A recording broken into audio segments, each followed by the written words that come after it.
Hey, what's up, everybody? Today I'm going to talk about something that I wish this discussion was given to me when I first started in this field, 16 plus years ago.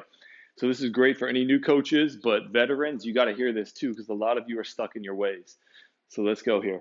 Things I'm going to talk about are some of the topics I do not endorse and the reasons why I do not endorse them. Okay, first one. I do not belong to a specific camp, right? I know a ton of coaches out there that I am the GPS coach. I'm the everything's based off of force plate data. I am the speed guy. I am the weightlifting coach who I do weightlifting movements with all of my teams, even though they don't need the movements. Okay, so I instead belong to all the camps, not one, because a lot of you belong to one camp and it's kind of cultish. You high five and fist bump each other instead of opening up your perspective and your horizon.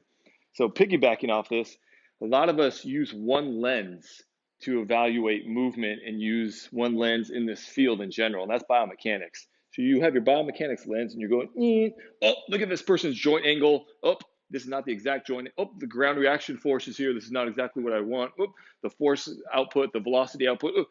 Okay, that is amazing. I studied biomechanics from my graduate degree as well, but you also need to explore, I don't know, physiology, neurology, motor learning.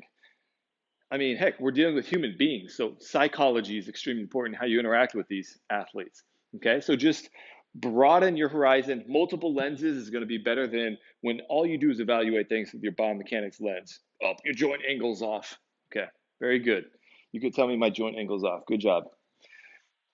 All right, next, anybody that knows me knows I've felt this way for a long time now. I wish I was told this when I first got in the field. This would have helped everything, by the way.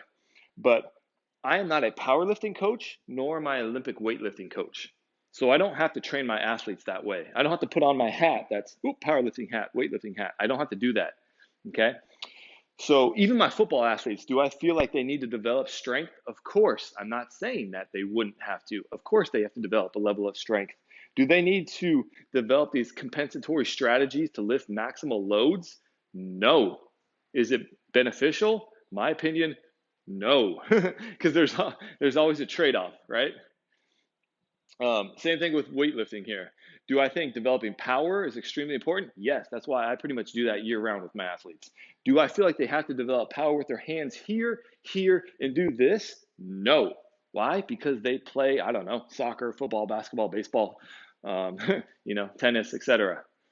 So I develop power, but I don't feel like they have to learn Olympic weightlifting movements to develop elite level or peak power for their sport.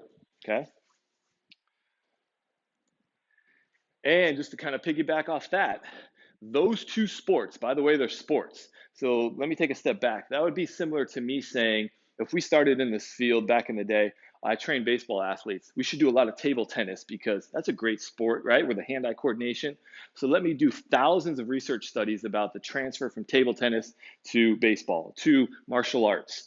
No, that never happened. Instead, we found the sports of powerlifting and weightlifting because it's easy to measure. They have a barbell, it weighs the same, it's the same length and height and and same mass. Okay, so all I'm trying to say is open your horizon a little bit and percentages. Let's go to this. Percentages are useful for those two sports, powerlifting, weightlifting. Are they useful for other team sport and individual sport athletes? In my opinion, no. Okay, so some of you are debating and, oh, should I do 85 or 88% of a 1RM for a back squat? Who cares? They play basketball. It doesn't matter, by the way. You should have a systematic overload type of philosophy in your training program, in your methodology.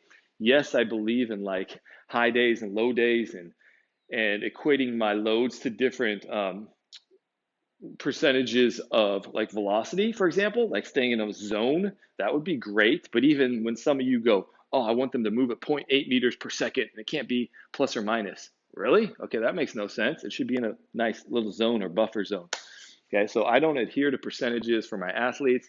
I don't sit behind the computer at Excel like a lot of us do and debate in my head 90 or 92% of 1RM. Doesn't matter, right? It changes every single day. You know that because you've done the research. You know that the 1RM changes daily. Okay, so again, these are some of the things I wish somebody would have told me a long time ago. Not here to piss everyone off, just here to give insight information to the field as a whole. Okay, hope you enjoy.